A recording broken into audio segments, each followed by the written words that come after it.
En esta ocasión les quiero platicar sobre el sistema eléctrico que resultó de la reforma del 2013. Para un poco de antecedentes, tenemos las principales actividades de la cadena de valor de la industria eléctrica. A decir verdad, hay más actividades de industria eléctrica.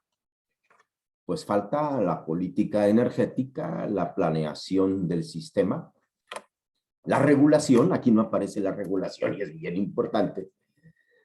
Pero aquí están las actividades de la cadena de valor, ¿verdad? También nos falta el operador independiente del sistema aquí. Vamos a concentrarnos en estas actividades indispensables en un área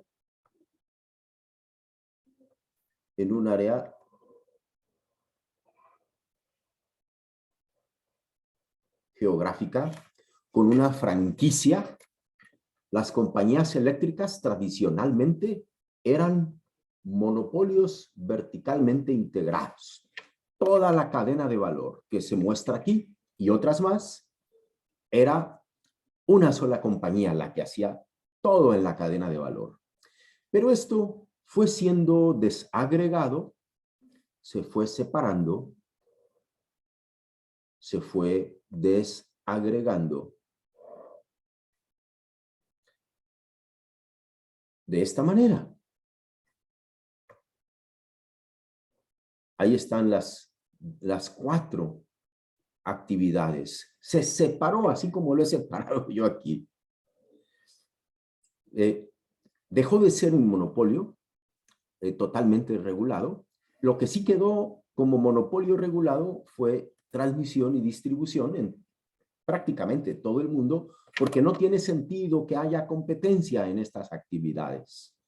En la parte que recibe de generación y la entrega a distribución y la que lleva la electricidad finalmente a la gran mayoría de los centros de carga de los usuarios. Entonces, la transmisión y la distribución permanece como monopolio regulado.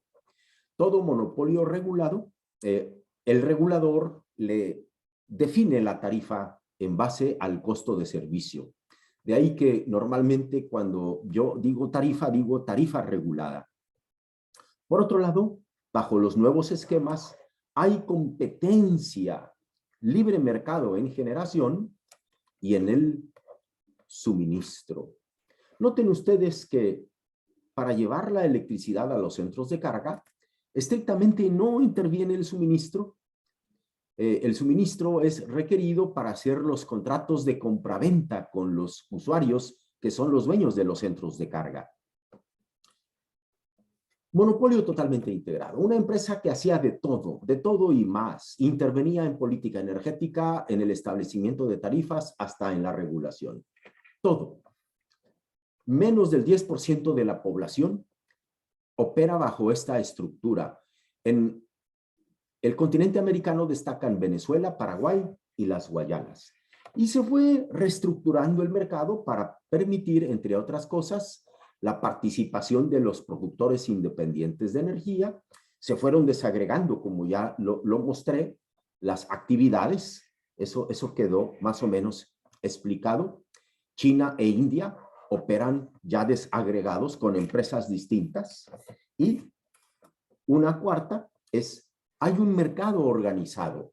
Un mercado que en México es operado por nuestro ISO, nuestro Independent System Operator, que es el SENACE, de manera similar a lo que ocurre en estos casos en Estados Unidos.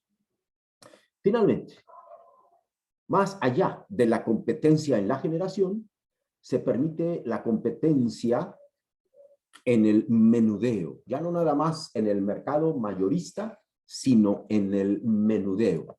Esto es, que el usuario deje de ser cautivo y pueda seleccionar su proveedor, tal y como ocurre en Texas, California, casi toda Europa, y en México con ciertos usuarios, los llamados usuarios calificados.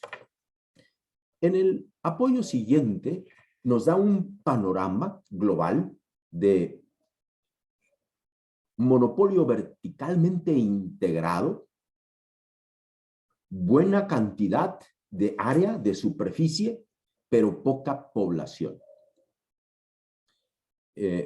Normalmente en las zonas densamente pobladas hay algún tipo de reestructura más allá de del monopolio verticalmente integrado. Destaca que en Europa, prácticamente toda Europa, hay competencia al menudeo, lo que algunas veces se le llama liberalización del usuario cautivo, deja de ser cautivo.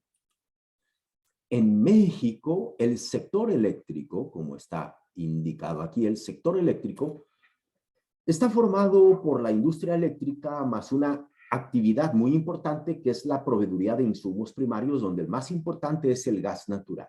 Y la industria eléctrica, fíjense ustedes, va desde la planeación, que depende de la CENER, es responsabilidad del Estado, el ISO, que se encarga del control operativo del Sistema Eléctrico Nacional, de la operación del mercado eléctrico mayorista. Pasamos entonces ya a las actividades que hemos mencionado: generación, los servicios públicos de transmisión y distribución, estos dos, solo el Estado, y la comercialización. Hay algo de libre competencia en proveeduría de insumos primarios en la generación y en la comercialización. La comercialización, además, se puede desagrupar en estas actividades de comercialización.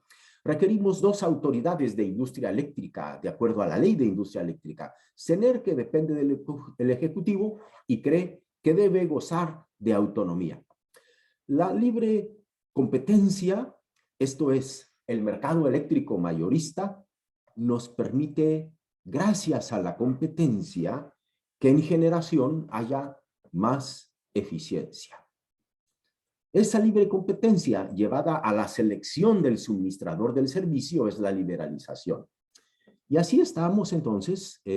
No es lo único que dio lugar la reforma, hay más cosas, por ejemplo, los certificados de energías limpias, el atraer inversión privada, son algunas de las metas. No hay tiempo para explicar todo.